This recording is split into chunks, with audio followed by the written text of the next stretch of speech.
বাংলাদেশের গার্মেন্টস শিল্পকে চাপে ফেলতে ট্রান্সশিপমেন্ট সুবিধা বাতিল করেছে ভারত, এমন অভিযোগ তুলেছেন দেশের পোশাক শিল্প সংশ্লিষ্ট ব্যবসায়ীরা।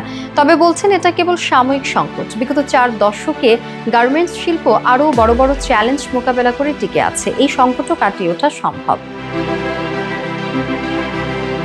মূলত ভারতের কার্গো বিমানের খালি স্পেস ব্যবহার করে পণ্য পরিবহন করতেন বাংলাদেশি ব্যবসায়ীরা।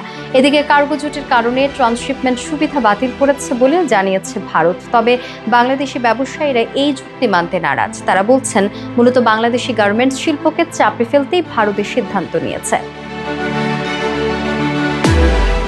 বিজিএমইএ এর সাবেক সহসভাপতি রাকিবুল আলম চৌধুরী বলেন, আমরা প্রোডাকশন ঠিকমতো করতে পারি না, কারণ কাঁচামাল আমদানির পর যে লিড টাইমের মধ্যে এক্সপোর্ট করতে হয় তা কভার করতে গিয়ে আমাদের এয়ার কার্গোতেই পণ্য পাঠাতে হয়। চলমান সংকট মোকাবেলায় চট্টগ্রাম ও সিলেট বিমানবন্দরে পূর্ণাঙ্গ কার্গো সুবিধা চালুর দাবি জানিয়েছেন ব্যবসায়ীরা। তারা বলেন, বাংলাদেশ থেকে ভারতের বিমানবন্দর হয়ে যুক্তরাষ্ট্রে প্রতি কেজি পণ্য পাঠাতে খরচ পড়ে $3, যা পৌঁছাতে সময় লাগে 10 থেকে 12 দিন।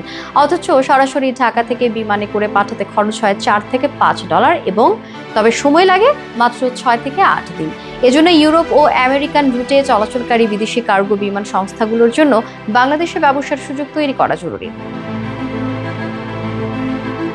ইন্টারন্যাশনাল বিজনেস ফোরামের চেয়ারম্যান এস.এম. আবু তৈয়ব বলেন, এখন আমাদের সরকারের উচিত ভারতের উপর নির্ভর না করে আমাদের বিমানবন্দরগুলোকে সক্ষম করা এবং দেশি এয়ারলাইন্সগুলোকে বাংলাদেশে সহজে আসার সুযোগ করে দেয়া। স্বল্প মূল্যে মাল নেয়ার ব্যবস্থা থাকলে গার্মেন্টস শিল্প উপকৃত হবে।